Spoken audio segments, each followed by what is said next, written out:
Famille de fermiers blancs fuyant les violences en Afrique du Sud, bientôt accueillis en Russie.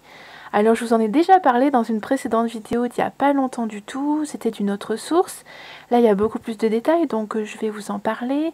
Est-ce que la Russie chrétienne va devenir la nouvelle terre d'asile des blancs chrétiens du monde entier? Selon les politiques anticolonialistes qui sont en vigueur actuellement.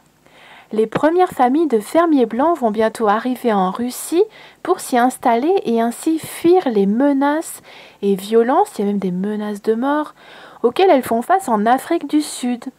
Il serait, selon certaines sources, près de 15 000 à envisager cette solution. Donc c'est vraiment une demande d'asile massif.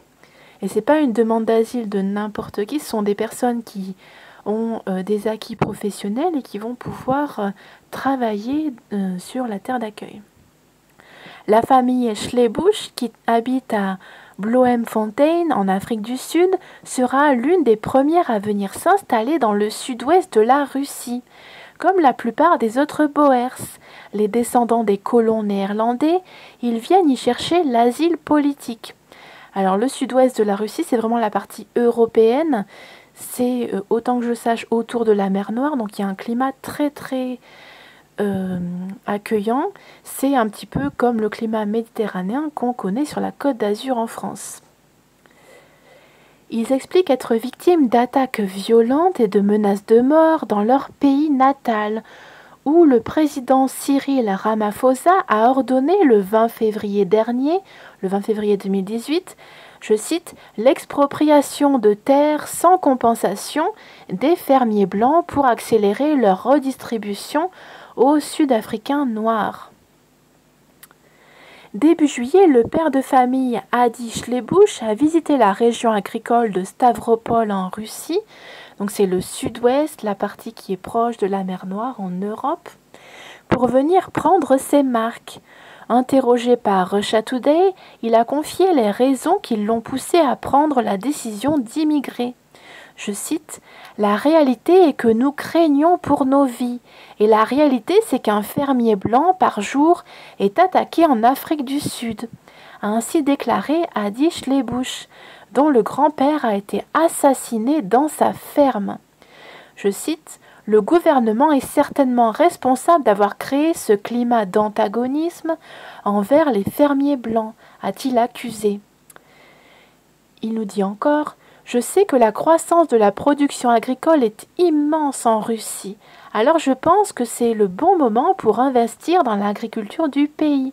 Je pense qu'il y a beaucoup de potentiel, a-t-il poursuivi. » Alors il faut savoir que ça fait partie d'une politique générale de don des terres agricoles pour les fermiers russes, pour ceux qui se lanceraient dans l'entrepreneuriat, sachant qu'il n'y a aucune charge, aucune taxe pendant les 5 à 10 ans si les agriculteurs en font quelque chose, s'ils ont un projet de start-up.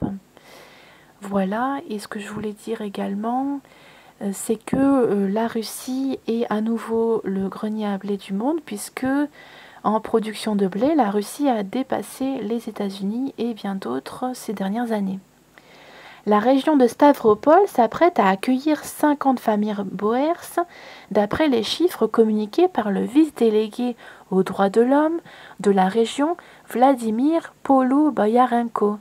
Il a déclaré à RT qu'un plan existait pour l'installation dans la région de 500 familles et leur bétail. Vladimir Poluboyarenko estime à 15 000 le nombre de Boers prêts à quitter leur pays pour commencer une nouvelle vie en Russie.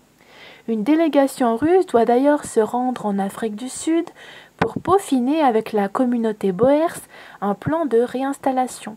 Au début de l'article, on les voyait dans la maison des amitiés internationales de Stavropol. Les Blancs, qui représentent 8% de la population sud-africaine, possèdent 72% des fermes dans le pays.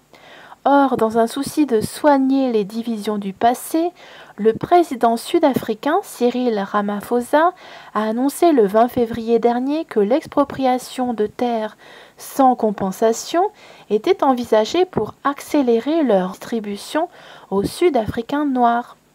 Une mesure similaire avait été prise au Zimbabwe au début des années 2000.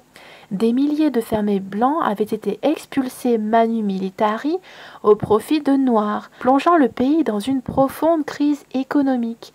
Alors pourquoi profonde crise économique? Parce que ces terres étaient exploitées par des gens qui avaient des compétences professionnelles bien particulières et qui demandaient quand même un certain travail. Ça se fait pas tout seul de faire pousser des fruits, des légumes, etc.